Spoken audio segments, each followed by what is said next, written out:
شكرا لمحمد سعدون الكواري وضيوفه الكرام حاتم الطرابلسي ورفيق الصيفي.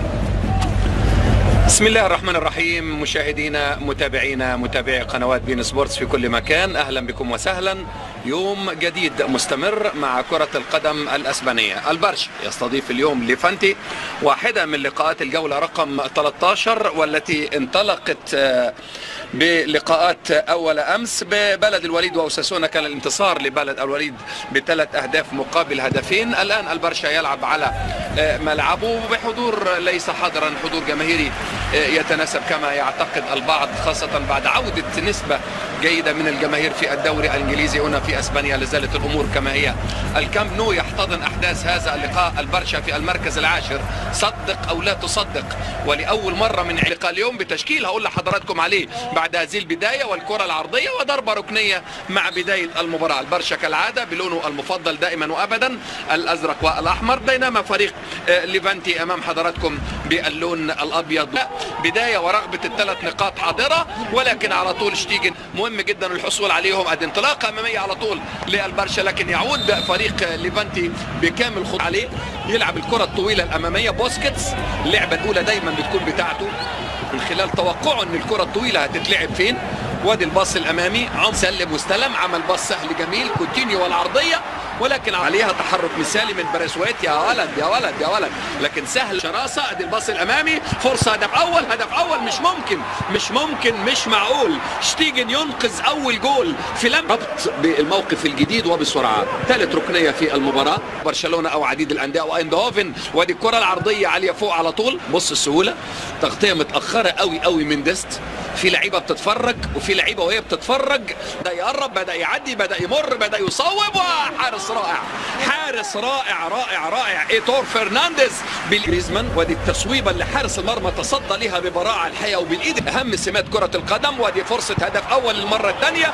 مش ممكن مش معقول، مش ممكن مش معقول، بسهوله جدا يحدث هذا الكلام. ادي ديونج والتصويبه لكن سهله وضعيفه على طول، راحت على يمينه ويدوب هو فوق الكوره. متحرك كويس قوي من روجير، لكن توقيت مناسب واستخلاص. بيليه 643، ميسي 641 هدف. ادي ميسي يلعب عاليه فوق. يا ولد يا ولد يا ولد، مش ممكن في اللعبه الاولى، ولكن اوفسايد في اللعبه الثانيه.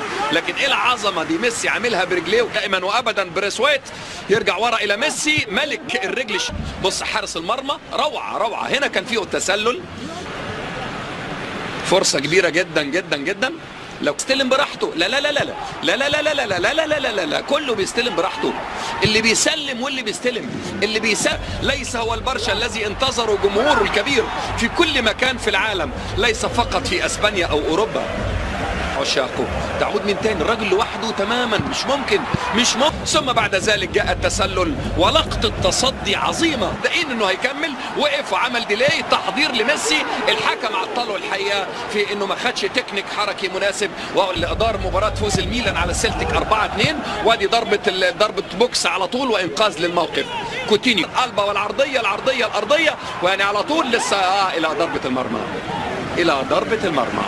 بيحاول الحقيقه البرشا يهاجم اليمين وبيهاجم من الشمال. الشكل العام للهجوم فيه، لكن عنه خلال مسيرته النجم الكبير ميسي والتصويبه، ولكن ضربه ركنيه على طول لصالح البرشا.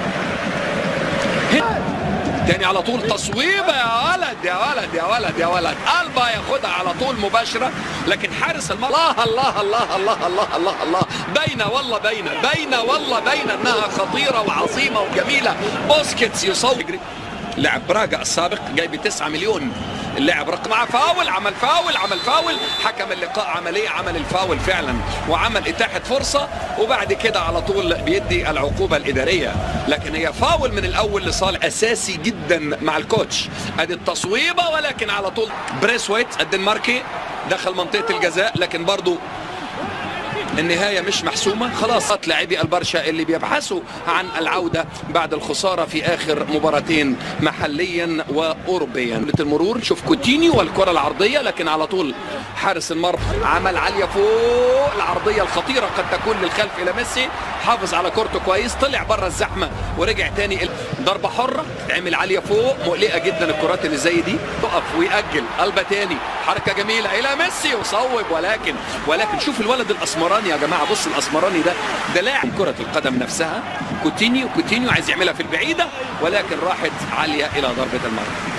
هو بيحضر نفسه عشان يعمل جديد. على طول جريزمان إلى ميسي يصوب، ولكن إلى ضربة المرمى. روعة مع جريزمان، قربوا من بعض، الريتم بقى عالي، الرغبة التهديفية واضحة تماما. طول الجميل يا ولد دخل وسط الثلاث لاعبين. بوسكيتس بهدوء، يا ولد لا راحت ضاعت. كان ممكن هو بسن الحذاء على طول.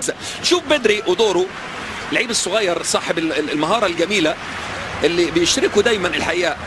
على 2 استلام على طول بحركة، اللعب التقليدي الطبيعي العادي جدا، تروح على طول إلى ضربة المرمى.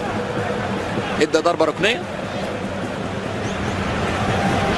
قال خلاص العب، الأمور طبيعية لا تستحق بعد كده عقوبات إدارية. ادي تصويبة ولكن عريع الحلو العميق الجميل إلى على طول. يا ولد رغم الرقابة الحقيقة اللي على ميسي.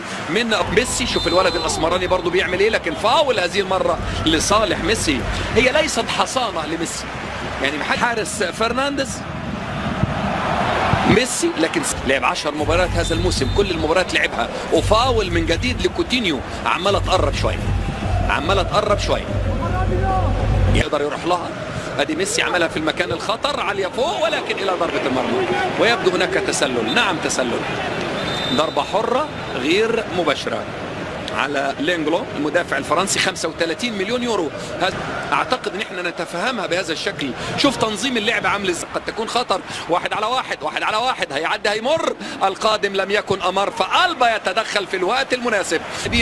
مجهول الامكانيات قد يكون، ولكن حارس المرمى العظيم والعوية القريبة تماما في وجه ميسي. فرصة هدف اول للمرة الثالثة او الرابعة، لكن هذه المرة تضيع من الدنمارك من جديد. حارس المرمى على طول فرنانديز في الوقت المناسب. روعة جدا، مكافح جدا ميسي. والهدف الأول عملها وكلمته قالها. ما أروعها صورة، هدف بأقدام الأسطورة، عملها ميسي وخلاص خلصوها. عملها وكلمته قالها، عملها بلعبة ما أجملها، خلصها بعد ما درسها وفحصها. نعم، ما أروعها صورة، هدف بأقدام الأسطورة. أخيرا قال له افتح يا سمسم، وفتح. إن الله وملائكته يصلون على النبي يا أيها الذين آمنوا صلوا عليه وسلموا تسليما.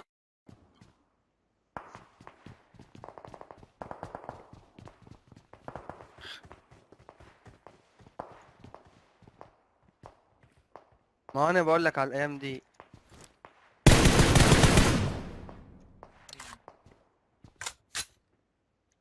وايام كتيره برضه كنت بفضل اجرب وما بجيبش عادي، ما اشتكيتش ولا قلت ليه ولا سرقت البوت. كان عندي عادي، اقسم بالله. سرقت منه كل اصبر الواد نقع هيتهجن.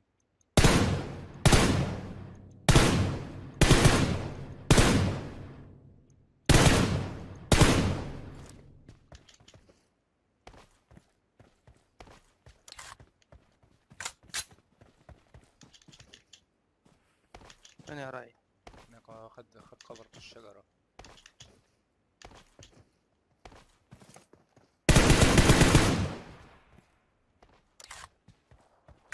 انا شجرة بقى.